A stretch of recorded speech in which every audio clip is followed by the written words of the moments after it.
네, 오늘 주시는 하나님의 말씀은 신약성경 누가복음 말씀입니다. 신약성경 누가복음 10장 36절에서 37절까지 말씀 중심으로 말씀을 보도록 하겠습니다.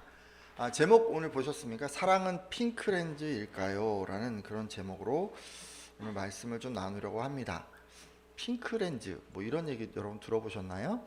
뭐 알고 계신 분들도 계실 것 같고, 여러분 최근 저희가 계속 베드로후서 1장 5절에서 7절 말씀을 중심으로 해서 실족하지 않고 성장하기 위해서 무엇이 필요한지 교훈을 얻고 있습니다.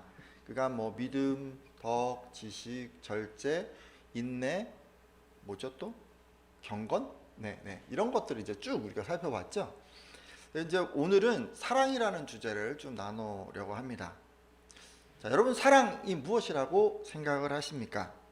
우리가 흔히 접하는 대중 매체들이 남녀간의 사랑을 뭐 작품의 주제로 많이 삼다 보니까 많은 분들이 사랑을 남녀간의 느끼는 어떤 감정 뭐 이런 것으로 생각합니다.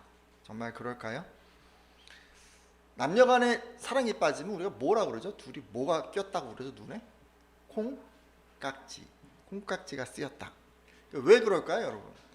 사랑을 딱 시작을 하면 뇌에서 일명 러브 칵테일이라고 불리는 이 도파민, 그 다음에 페닐메틸아민, 저도 참 처음 들어보는 건데 아무튼 이런 호르몬이 막 분비가 돼서요, 사랑하는 사람의 그 장점만 보이고 단점은 보이지 않게 되기 때문에 눈에 콩깍지가 씌었다, 막 이런 식으로 이제 얘기를 합니다. 근데 그러기에 이렇게 콩깍지가 씌어지면 현실을 합리적이고 이성적으로 볼 수 없게 됩니다. 한 방송에서 동국대학교의 장재숙 교수라는 분이 나와서 자기 경험을 이렇게 들려줬는데, 제가 연애 시절에 남편 집에 가서 방을 보았던 적이 있었습니다. 근데 방바닥이 온통 책으로 덮여 있는 거예요. 정말 바닥을 걷기 힘들 정도였죠. 그때 저는 어머, 이 사람 정말 책을 좋아하는구나, 역시 남자는 지적인 남자가 최고지 라고 생각했었습니다. 그리고 책을 밟고 움직이는 내내 이 남자의 책을 내 발로 밟고 다니다니 정말 영광스럽다 라고까지 생각을 했었습니다. 하지만 지금 생각해보면 정말 콩깍지가 단단히 쉰 거였습니다. 알고 보니 남편은 어떤 물건이든 사용하면 그 자리에 그냥 내려놓는 사람이었던 것입니다. 책을 봐도 옷을 벗어도 귤 껍질을 까놓아도 모두 바닥에 놔두는 사람이었단 말이죠. 이렇게 얘기를 해주셨어요.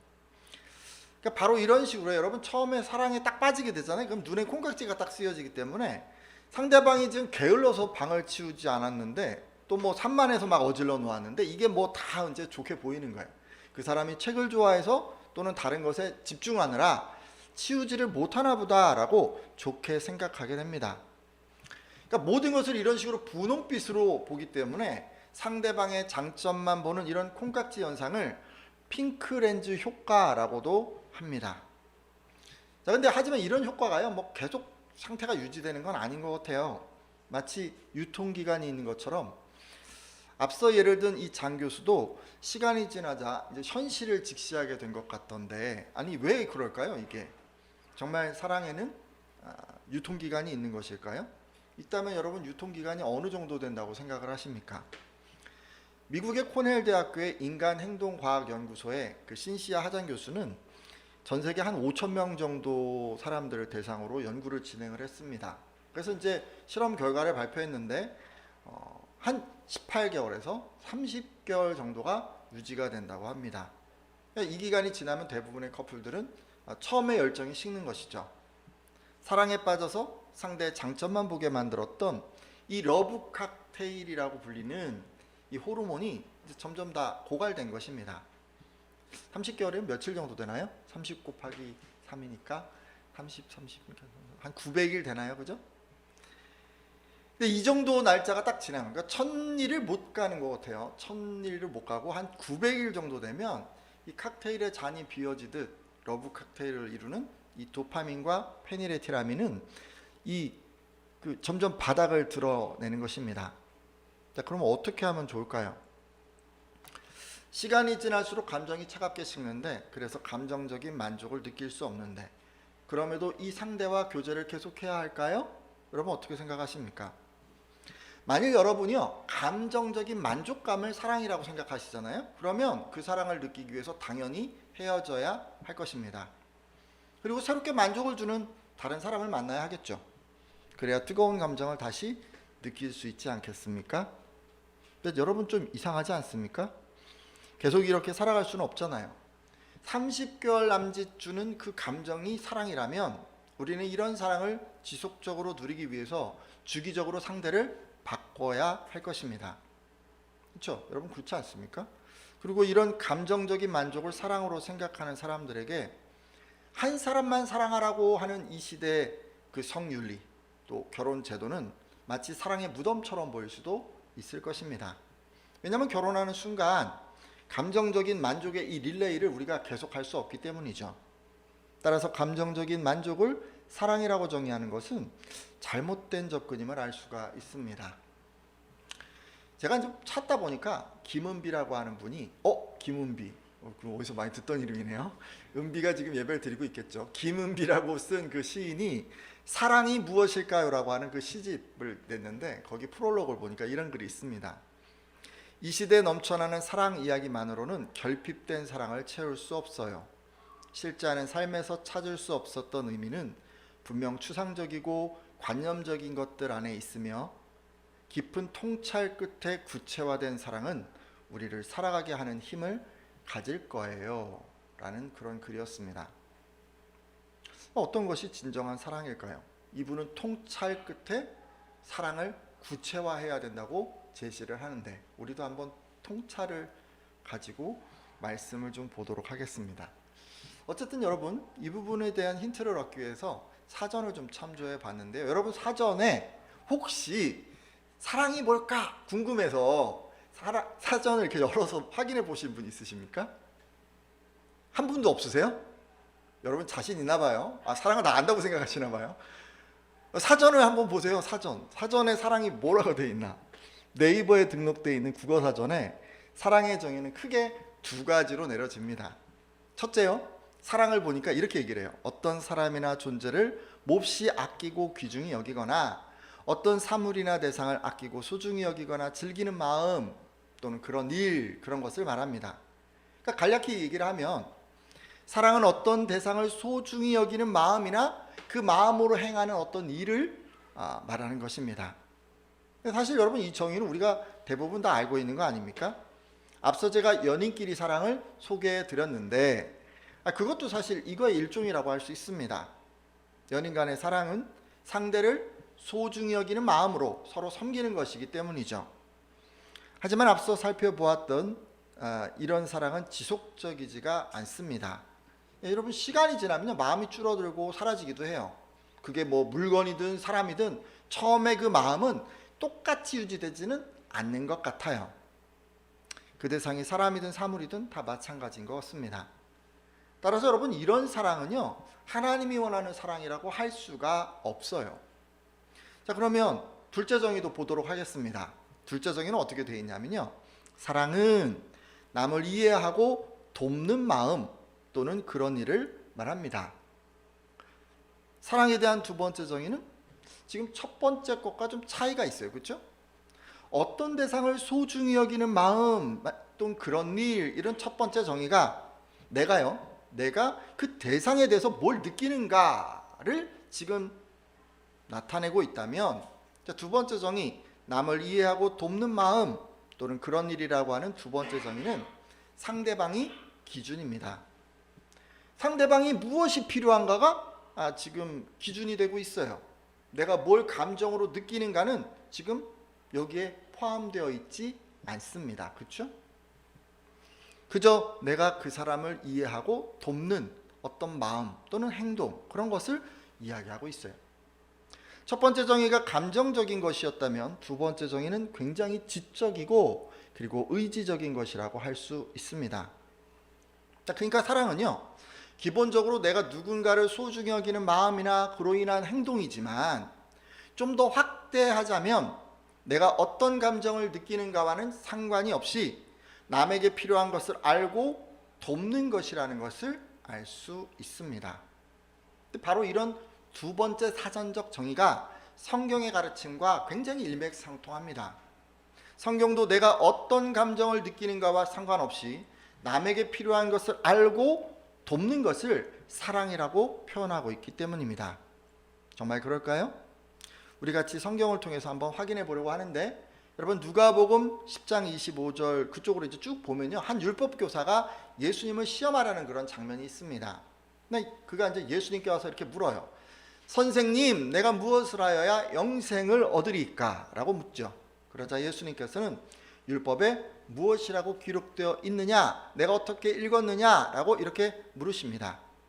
그러니까 이 율법 교사가 내 마음을 다하여 또 목숨을 다하며 힘을 다하여서 뜻을 다하여서 주 너의 하나님을 사랑하고 또 이웃을 내 자신과 같이 사랑하라 하였나이다 라고 이렇게 답을 합니다.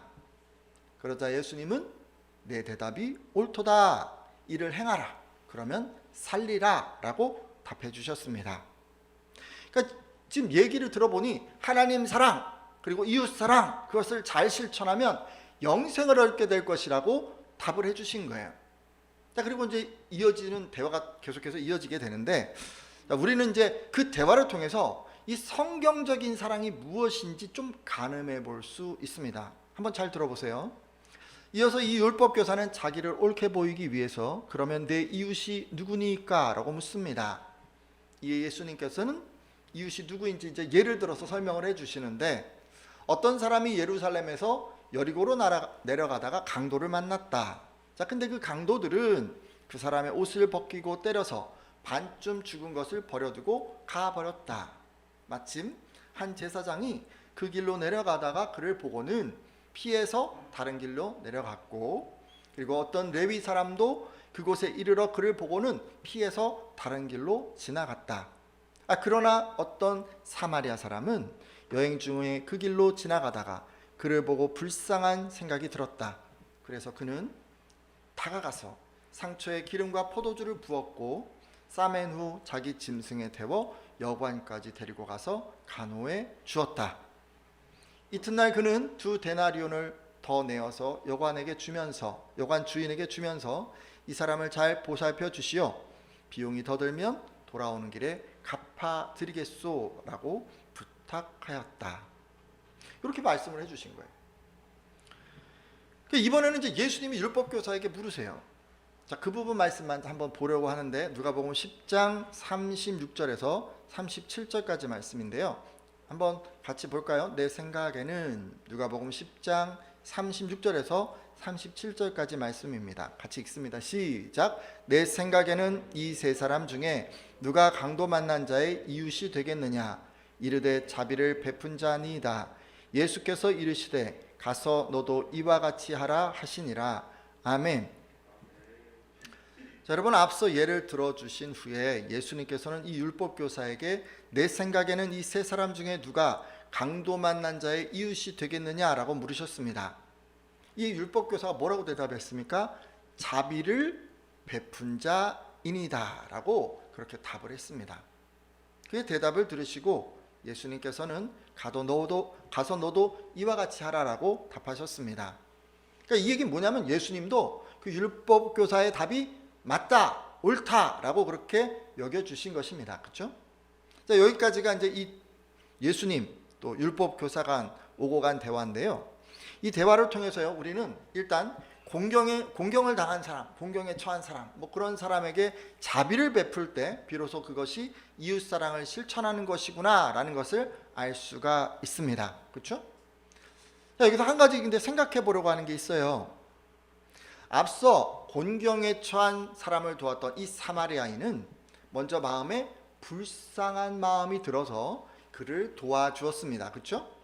이 부분을 보면요, 마치 그가 감정적인 어떤 사랑, 뭐 그런 것들을 느껴서, 뭐 우리 좀 다른 말로 아픔에 대한 어떤 공감, 이런 것들을 해서 그를 도왔다라고 할 수가 있습니다.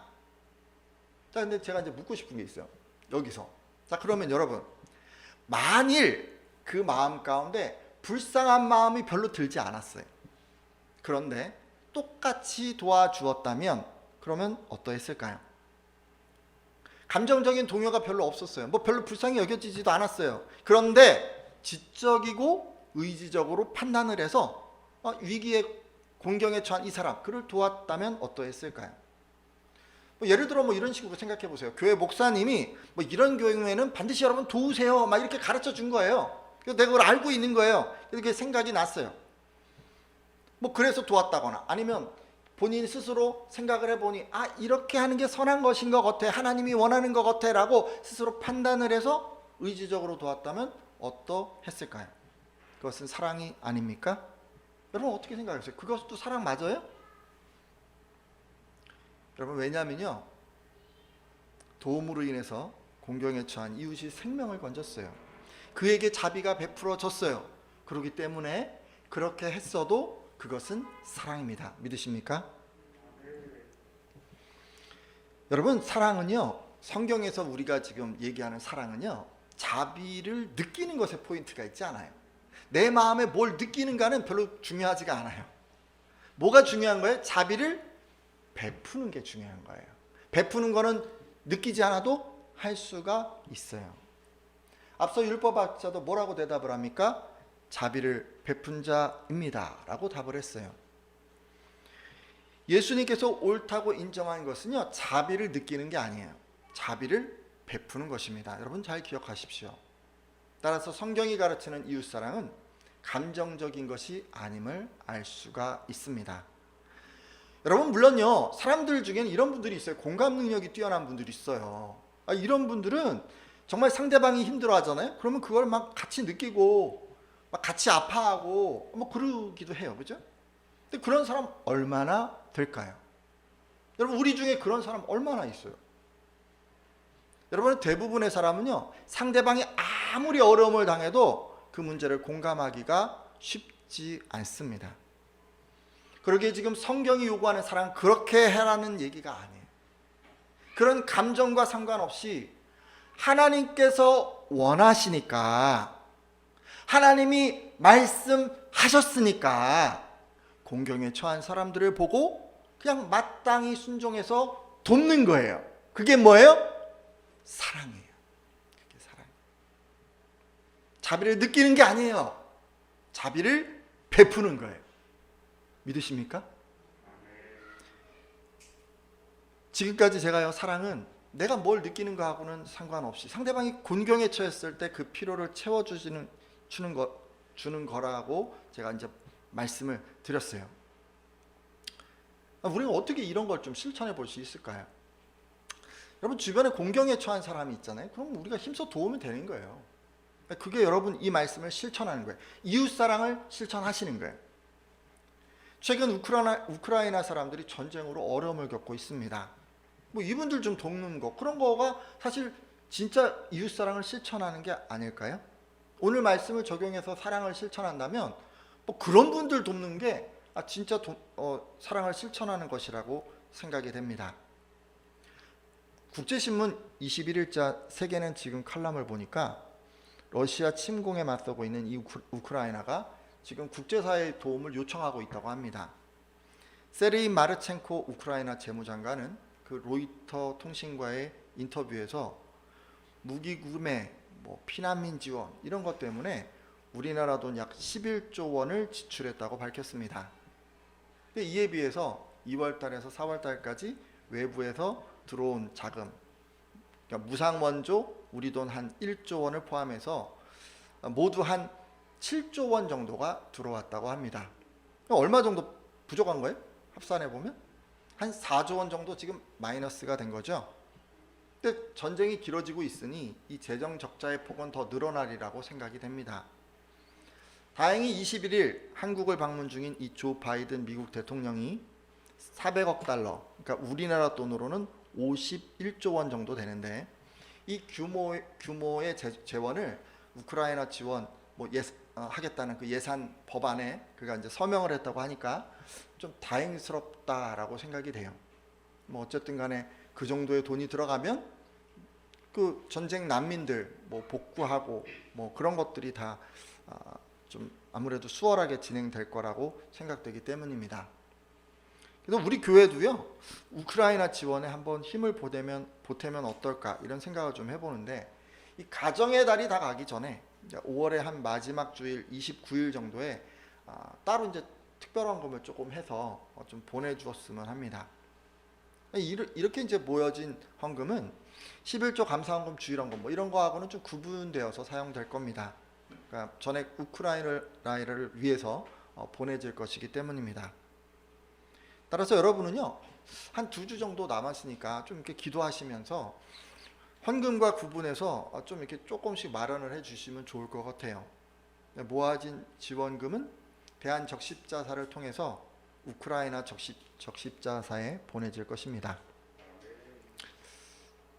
그러니까 뭐 이런 식으로 뭐 교회는 교회대로 뭐 여러분 뭐 따로 개인적으로 하신 분도 계시겠지만 또 여기 우크라이나 말고도 뭐 힘든 분들 많잖아요. 여러분들 뭐 힘써서 해 주시겠지만 하지만 이제 지금 상황에서는 국제적으로는 우크라이나 상황이 전쟁과 기아와 난민의 상황이기 때문에 좀 우리가 도와주면 어떨까 하는 마음에 좀 제가 말씀을 드렸습니다. 제가요, 근데 이제 상대방이 지금 공경에 처했을 때 어떻게 도우면 좋을까를 이제 뭐 얘기를 하면서 하다 보니 뭐 우크라이나 얘기도 제가 하게 됐지만, 자, 그러면 우리는 그런 사랑을 어떤 대상에 실천하면 좋을지에 대해서도 한번 생각해 보겠습니다. 잠시 말씀을 보려고 하는데 마태복음 5장 43절에서 44절까지 말씀인데요. 마태복음 5장 43절에서 44절까지 말씀인데 한번 읽어보겠습니다. 또 내 이웃을 시작.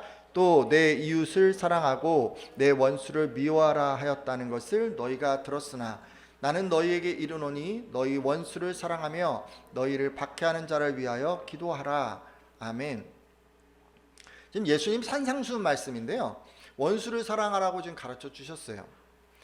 자, 이 말씀을 들으면 성도들이 막 힘들어합니다. 주변에 원수는 널렸는데 이 원수들을 사랑하는 마음이 내가 전혀 들지 않는 거예요. 그럼 맨날 죄책감 가운데 살아가는 거예요. 원수가 소중하게 여겨지지 않고 귀하게 느껴지지 않아서 고민하는 분들 종종 있습니다. 하지만 여러분 지금 이제 좀 그러지 마세요. 물론 사랑할 수 있으면 좋습니다. 마음이 생기면 좋아요. 근데 그렇지 않다고 해서 자책하지 마십시오. 마음이 어찌 되었던 여러분 지적으로 의지적으로 그분들을 사랑하십시오. 원수가 어려움에 처하면 그냥 말씀에 순종함으로 도우십시오. 그럼 되는 거예요. 원수에 대한 마음이 없어도요, 그에 대한 사랑은 우리가 실천할 수 있습니다. 그리고 여러분 원수를 사랑하는 방법이 뭐 재정적인 것에만 국한되는 것 절대 아닙니다. 누가복음 6장 27절에서 28절을 보면 선하게 대하고 축복하고 기도하는 것, 이것도 다 뭐예요? 그분들을 돕는 거예요. 따라서 여러분 원수를 사랑하시되 재정적으로만 자꾸 도우려고 하지 말고 좀 그게 힘들면 뭐 선하게 대하시고 축복도 해주시고 그리고 기도도 해주심으로 그들을 도와주시면 돼요. 자, 그러면 누가 공경에 처한 원수에 해당할까요? 뭐 여러분의 원수가 누군지 내가 알 수 없으니까 지금 그냥 공공의 적이라고 할 수 있는, 여러분 일단 가까운 곳에 우리나라를 무력으로 적화통일하려고 하는 이분들 있죠. 북한. 사실 군사적으로 보면 그분들은 우리의 원수임에 틀림이 없어요. 근데 이 최근 북한에 코로나가 창궐하고 있다고 합니다. 일주일 전쯤 통계인데 하루 17만 명 정도의 발열 환자가 나왔다고 합니다. 정말 많이 나온 거죠. 그죠? 우리도 생각해 보세요. 막 17만 명 정도 나오면 막 마음이 뜨뜻해지지 않습니까? 길 가다가도 막 불편하잖아요. 그죠? 누가 옆에서 기침하면 깜짝깜짝 놀라고. 근데 지금 그런 분위기예요. 근데 지금 일주일 또 지났으니까 지금 어느 정도인지 잘 모르겠어요. 근데 이때 이제 김정은 위원장이 건국 이래 대동난이다 라고까지 이제 표현한 것으로 보아서 이분들이 이게 상황이 참 엄중한 것 같습니다. 여러분 이런 상황에서요, 마음에 들지 않잖아요. 솔직히 저도 뭐 별로 마음에 들지 않아요. 맨날 그냥 하는 거 보면 뭐 답답해요. 근데 생명을 구하는 게 하나님의 뜻이잖아요. 믿으십니까? 공경에 빠진 이 북한을 돕기 위해서 여러분 힘써 기도하시잖아요. 그러면 여러분이 사랑을 실천하는 것이라고 할 수 있습니다. 물론 재정적으로 도와줄 수 있는 길이 열리면 뭐 해도 좋겠죠. 근데 지금 길이 좀 없어요. 그러니까 아까 제가 얘기했던 축복하고 기도하고 선대하고 그런 거 방법이 있으니까 그 중에서 우리가 북한을 위해서 뭘 할 수 있겠어요? 기도해야 돼요. 기도. 어떻게 기도하시겠어요? 그들 가운데 외부에서 좋은 백신이 들어가고 또 필요한 물자가 들어가서 그들이 이 어려움을 극복할 수 있도록, 그래서 생명을 잃는 사람들이 나오지 않도록 여러분들 그렇게 기도해 주셔야 돼요. 그런 거는 우리가 하는 게 아니잖아요. 그죠? 하나님이 하셔야 되잖아요. 김정은 위원장 마음도 열어야 되고, 그리고 많은 서방 세계에서 그들을 돕겠다고 하는 그런 손길이 있어야 하는 거잖아요. 여러분, 그 밖에 우리가 일상 속에서 우리가 이것들을 만약에 적용한다면, 우리 일상의 원수들, 어디서 원수가 있습니까? 여러분, 어디서 원수를 만나세요? 동료가 뒷담화 하십니까? 친구가 약속을 어기고 배신합니까? 분명 그들은 원수 같은 사람이에요. 근데 여러분, 분명히 말씀드리는데, 그 사람들이 공경에 처하면 도우십시오. 그냥 눈 딱 감고 도우세요. 그게 하나님의 뜻입니다. 마음은 가다가 다리가 부러지길 바라지만, 마음은 뭐 안 좋은 일이 생겼으면 이런 마음 내 안에 있을 수 있지만, 여러분 그 마음을 절제하고, 그리고 그들이 어려움을 겪을 때 여러분 말씀에 순종해서 그들을 도우세요. 그게 하나님의 말씀이에요. 여러분, 부모에게 상처받은 자녀가 있을 수도 있어요. 그러면 그 부모가 너무 싫을 수 있어요. 원수 같은 사람일 수 있어요. 여러분, 그렇더라도 부모가 생명과 건강의 어려움을 겪고 계시면 힘써 돕는 것이 사랑입니다. 그리고 노부모면 당연히 그렇지 않겠습니까? 사랑하지 않더라도, 사랑이 식었더라도 하나님의 뜻이기에 봉양하는 일에 의지적으로 최선을 다하는 것이 사랑을 실천하는 것입니다. 그것이 성경이 가르치는 사랑이에요. 배우자에게 상처받았을 수 있어요. 그럼 막 배우자가 원수같이 보일 수도 있겠죠. 하루에도 몇 번씩 우라통 터지고 얼굴도 보기 싫고 말도 섞기 싫고 뭐 그럴 수 있겠죠. 하지만 여러분, 배우자가 건강이나 정서적으로나 사회적으로나 여러분 어떤 식으로든 어려움에 처하게 되면 외면하지 말고 의지적으로 힘써 도우십시오. 여러분, 배우자가 아파요. 그러면 병원에 같이 가주는 거예요. 아픈지 계속 확인하는 거예요. 특히 중요한 건 뭐예요? 배우자가 힘들고 어려우면 내가 막 대신해서 막 가정일도 좀 더 해주고 뭐 그렇게 해야 되잖아요. 여러분 잘 하고 계시지만, 여러분, 그리고 배우자가 정서적으로 힘들면 어떻게 해야 돼요? 마음을 헤아리고 다독이고 편이 되어주고 용기를 북돋아주고 그렇게 해야 되는 거 아니겠어요? 배우자가 사회에 나가서 관계적으로 힘이 들면 여러분 잘 들어주세요. 우리 가끔 그래요, 그죠? 딱 보면 사실 배우자가 왜 그런지 다 보일 때가 있어요. 그러면 그러면 안 돼, 이렇게 해야 돼 막 얘기하고 싶을 때가 있어요, 그죠? 근데 그에게 필요한 건 뭐예요? 뭘 해야 되는 게 중요한 게 아니라 답답한 마음을 나누고 공감해 줄 수 있는 한 사람이 필요한 거잖아요. 그럼 뭘 해야 되는 거예요? 뭐 자꾸 이래라 저래라 얘기하는 게 필요한 게 아니라, 힘든 사람이 있으면 그 눈물이 다 마를 때까지 들어주세요. 공감해 주세요. 사실 뭐 배우자가 원수 같은 사람 잘 없죠. 왜 이렇게 다 웃으세요? 여러분, 어찌됐든 진짜 원수 같은 사람은 잘 없어요. 그러니까 원수는 잘 없어요. 원수 같은 사람이 많아요, 그죠? 그렇더라도 여러분, 그런 분들에 대해서 마음을 탁 닫고 그냥 그러지 말고, 그분들의 필요와 그분들의 꼭 그런 어떤 공경에 처하고 어려움을 겪을 때 마음을 같이 해서 최선을 다해서 합력하는 게 중요한 것 같습니다. 이제 말씀을 맺고 기도하려고 하는데요, 우리가 이웃에게 실천해야 하는 사랑은요, 감정적인 것이 아닙니다. 상대방이 공경에 처했을 때 지적으로 의지적으로 그 필요를 채우는 것임을 알게 되었습니다. 혹여 그간 여러분, 사랑은 감정적인 것이야, 내 마음이 동해야 되는 거야 라고 생각했던 분들은 그 생각을 좀 고쳐 주십시오. 이후로는 지적으로 그리고 의지적으로 내가 사랑이라고 생각하는 그것을 실천해 내겠다라고 결단해 주십시오. 또 여러분, 하나님의 뜻이기 때문에 원수 같은 사람, 그런 분들이 있어도 어려움에 처하면 힘써 돕겠다고 그렇게 결단해 주십시오. 이렇게 기도하는 분들마다 하나님의 자녀가 되어서 큰 상을 받을 뿐만 아니라 세상 모든 사람들로부터도 예수님의 제자라는 인정을 받으리라 믿습니다.